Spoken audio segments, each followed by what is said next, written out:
Clip number 1891۔ اس clip میں آپ قرآن پاک کی سورہ دحا کی آیت نمبر 5 سے 6 تک کی تلاوت، ترجمہ اور تفسیر قرآن صراط الجنان سماعت فرمائیں گے۔ بسم اللہ الرحمن الرحیم۔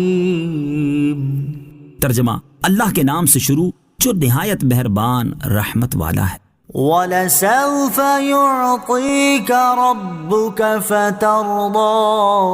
ترجمہ، اور بے شک قریب ہے کہ تمہارا رب تمہیں اتنا دے گا کہ تم راضی ہو جاؤ گے۔ وَلَسَوْفَ يُعْطِيكَ رَبُّكَ فَتَرْضَىٰ۔ اور بے شک قریب ہے کہ تمہارا رب تمہیں اتنا دے گا کہ تم راضی ہو جاؤ گے۔ تفسیر صراط الجنان میں ہے، یعنی اے حبیب صلی اللہ تعالی علیہ وآلہ وسلم بے شک قریب ہے کہ آپ کا رب عز و جل آپ کو دنیا اور آخرت میں اتنا دے گا کہ آپ راضی ہو جائیں گے۔ اللہ تعالیٰ کا اپنے حبیب صلی اللہ تعالی علیہ وآلہ وسلم سے یہ وعدہ کریمہ ان نعمتوں کو بھی شامل ہے جو آپ صلی اللہ تعالی علیہ وآلہ وسلم کو اللہ تعالیٰ نے دنیا میں عطا فرمائی، جیسے کمال نفس، اولین و آخرین کے علوم، ظہور امر، دین کی سربلندی، اور وہ فتوحات جو آپ صلی اللہ تعالی علیہ وآلہ وسلم کے عہد مبارک میں ہوئیں اور جو صحابہ کرام کے زمانے میں ہوئیں اور تا قیامت مسلمانوں کو ہوتی رہیں گی۔ آپ صلی اللہ تعالی علیہ وآلہ وسلم کی دعوت کا عام ہونا، اسلام کا مشرق و مغرب میں پھیل جانا، آپ صلی اللہ تعالی علیہ وآلہ وسلم کی امت کا تمام امتوں سے بہترین ہونا، اور آپ صلی اللہ تعالی علیہ وآلہ وسلم کے وہ کرامات و کمالات جن کا علم اللہ تعالی ہی کو ہے، اور یہ وعدہ آخرت کی عزت و تکریم کو بھی شامل ہے کہ اللہ تعالی نے آپ صلی اللہ تعالی علیہ وآلہ وسلم کو شفاعت عامہ و خاصہ اور مقام محمود وغیرہ جلیل نعمتیں عطا فرمائیں۔ خدا چاہتا ہے رضائے محمد صلی اللہ تعالی علیہ وآلہ وسلم۔ حضرت عمرو بن عاص رضی اللہ تعالیٰ عنہ فرماتے ہیں، رسول کریم صلی اللہ تعالی علیہ وآلہ وسلم نے قرآن مجید میں حضرت ابراہیم علیہ السلام کی یہ دعا پڑھی، رب انہن اضللن کثیرا من الناس فمن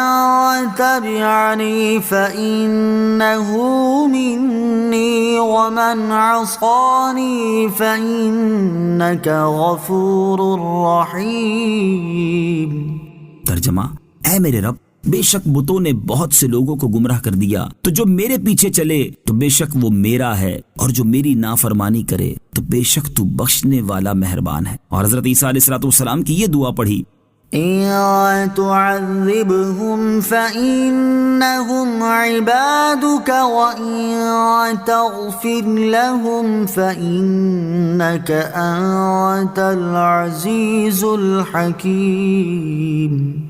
ترجمہ، اگر تو انہیں عذاب دے تو وہ تیرے بندے ہیں، اور اگر تو انہیں بخش دے تو بے شک تو ہی غلبے والا، حکمت والا ہے۔ تو آپ صلی اللہ تعالی علیہ وآلہ وسلم نے دونوں دستے مبارک اٹھا کر امت کے حق میں رو کر دعا فرمائی اور عرض کیا، اللہم امتی امتی، اے اللہ میری امت میری امت۔ اللہ تعالیٰ نے حضرت جبریل علیہ السلام کو حکم دیا کہ تم میرے حبیب صلی اللہ تعالی علیہ وآلہ وسلم کے پاس جاؤ، تمہارا رب خوب جانتا ہے، مگر ان سے پوچھو کہ ان کے رونے کا سبب کیا ہے۔ حضرت جبریل نے حکم کے مطابق حاضر ہو کر دریافت کیا تو سرکار دو عالم صلی اللہ تعالی علیہ وآلہ وسلم نے انہیں تمام حال بتایا اور غم امت کا اظہار کیا۔ حضرت جبریل امین علیہ السلام نے بارگاہ الہی میں عرض کی کہ اے اللہ عز و جل، تیرے حبیب صلی اللہ تعالی علیہ وآلہ وسلم یہ فرماتے ہیں اور اللہ تعالیٰ خوب جاننے والا ہے۔ اللہ تعالیٰ نے حضرت جبریل علیہ السلام کو حکم دیا کہ جاؤ اور میرے حبیب صلی اللہ تعالی علیہ وآلہ وسلم سے کہو کہ ہم آپ کو آپ کی امت کے بارے میں ان قریب راضی کریں گے اور آپ کے قلب مبارک کو رنجیدہ نہ ہونے دیں گے۔ ابو البرکات عبداللہ بن احمد نصفی رحمۃ اللہ تعالی فرماتے ہیں کہ جب یہ آیت نازل ہوئی تو حضور اقدس صلی اللہ تعالی علیہ وآلہ وسلم نے ارشاد فرمایا، جب تک میرا ایک امتی بھی دوزخ میں رہے گا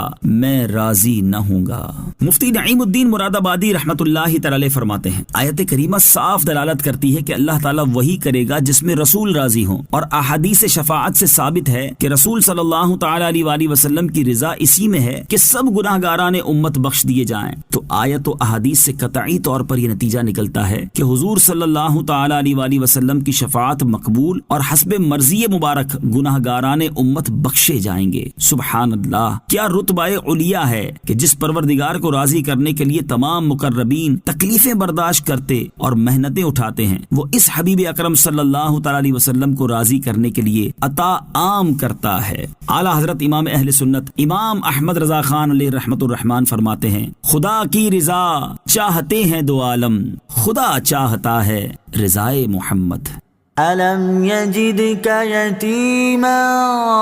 فآوى ترجمہ، کیا اس نے تمہیں یتیم نہ پایا پھر جگہ دی؟